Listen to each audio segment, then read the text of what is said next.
আসসালামু আলাইকুম।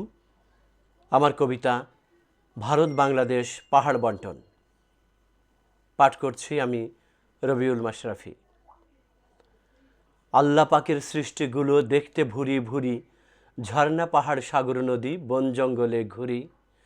2016 সালের জুলাই মাসের শেষে কিটের শহর ঢাকা ছেড়ে মুক্ত পরিবেশে পুত্রসহ কতক মিলে হয়ে মানব র্যালি, চোখ জোড়াতে মন জোড়াতে গেলাম সাদেক ভ্যালি।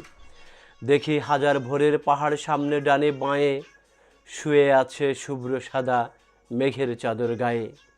কি অপরূপ মেঘের ফেনা দেখলে হৃদয় কাড়ে, ঠিক মনে হয় বসে আছি মহাসাগর পাড়ে।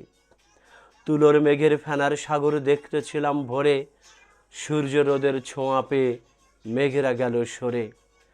মেঘের তলের পাহাড়গুলোর উঠল মাথা জেগে, আমার ছেলে রায়ান তখন বলল ভীষণ রেগে, বৃহৎ পাহাড় সকলগুলো ভারতে কেন বাবা?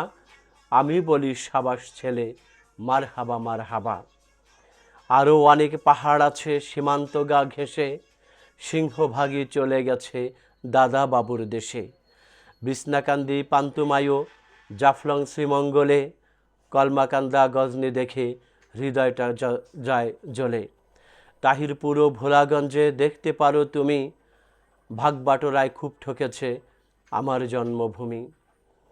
কতক পাহাড় কাছে দেখি কতক পাহাড় দূরে, দূরের পাহাড় ডাকে আমায় ব্যথার করুণ সুরে।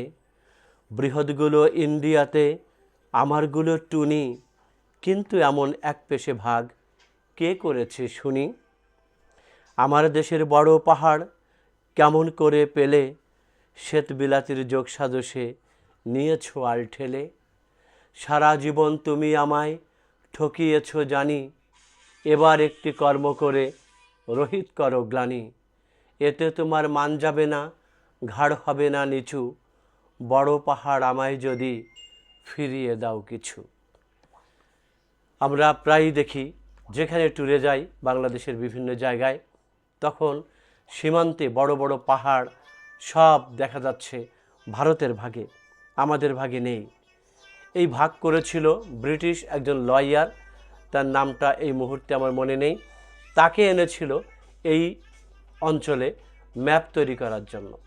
সে একজন উকিল মানুষ, সে ম্যাপ তৈরি করবে কিভাবে? যা হোক, যেভাবেই করেছে সেটা সে ইচ্ছাকৃতভাবে ভারতের পক্ষে নিয়ে গেছে। ভালো ভালো জিনিসগুলো সে ভারতের দিকে দিয়েছে, আর বাংলাদেশকে পাকিস্তানকে দিয়েছে খারাপ খারাপগুলো। ব্রিটিশরা যেসব জায়গায় গিয়েছে সেই সব জায়গায় একটা প্যাচ লাগিয়ে গেছে।